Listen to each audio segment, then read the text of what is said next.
Kinuha ko na nga yung bench ko guys, tapos nilagay na natin dun sa may salamin dahil mag-workout tayo ngayon.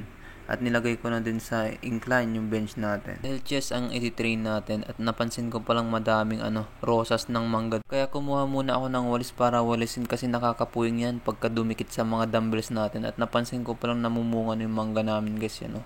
Kaso ang liliit pa. Pero nung bata pa kami kahit ganyan lang kaliliit kinukuha na namin. Pero dati nung mga bata kami sobrang dami ng mangga dito sa mga highway namin. Pero ngayon wala na kasi pinagpuputol na nila kasi nag-road widening sila kaya ayun. Pinalisan ko na din pala dun sa may mga dumbbells natin guys kasi ang daming rosas ng mga mangga.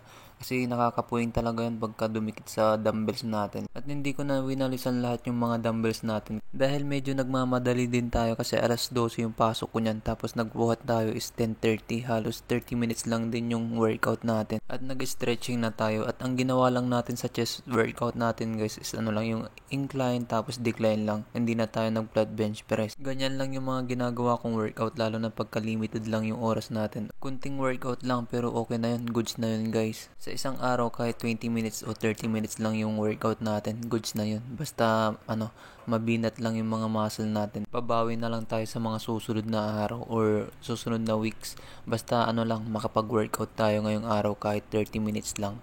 Goods na yun. At di naman natin kailangan mag-train araw-araw na sagad-sagad yung workout natin. Basta nakapag-workout tayo ngayong araw, goods na yun. Malaking tulong na yun sa katawan natin. Kahit maglakad-lakad or mag-jogging ka lang malaking tulong na yun para ma-circulate yung mga dugo natin. Saka nag-heavy din pala tayo dito sa incline natin. Bali binuhat din natin yung malaking dumbbells natin. At 3 sets yung ginawa ko dyan guys. Pero 7 repetition lang yung ginawa natin. Pero yung una nating binuhat na dumbbells guys is 3 sets din yung ginawa ko dun tapos 12 repetition. Habang nagbubuhat pala ako dyan guys, pinipikit-pikit ko yung mata ko kasi bigla-bigla na lang nahuhulog yung mga rosas ng mangga. Ganyan yung mga problema natin dito sa concrete gym natin. Lalo na pagka namunga na yung mangga namin. Bigla-bigla ka na lang mahuhulugan ng mangga. Lalo na pag mga panahong mga hinog na sila. Ay bigla-bigla na nahuhulog yan. Pero wala tayong magagawa, nakakatulong din sa atin yan Pagkatapos nga natin nag-incline guys, ayan kinuha ko naman na yung isang bench natin, yung decline.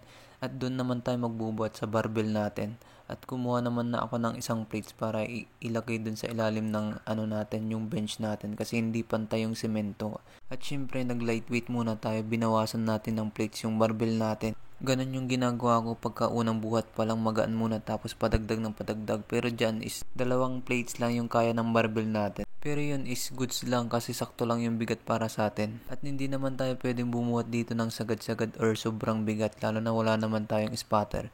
At lalo na mag-isa ko lang din naman nagbubuhat dito. At saka halos 2 weeks na din pala ako hindi nakapagbuhat dito sa concrete gym natin guys kasi nga medyo busy tayo nakaraang taon nung December. Puro kasi tayo puyat nun kaya ayun madaling araw na din tayo natutulog at late na din tayo bumabangon kaya ayun hindi na tayo nakakapag-workout pero ngayon is babawi naman na tayo. Kumbaga back to normal na.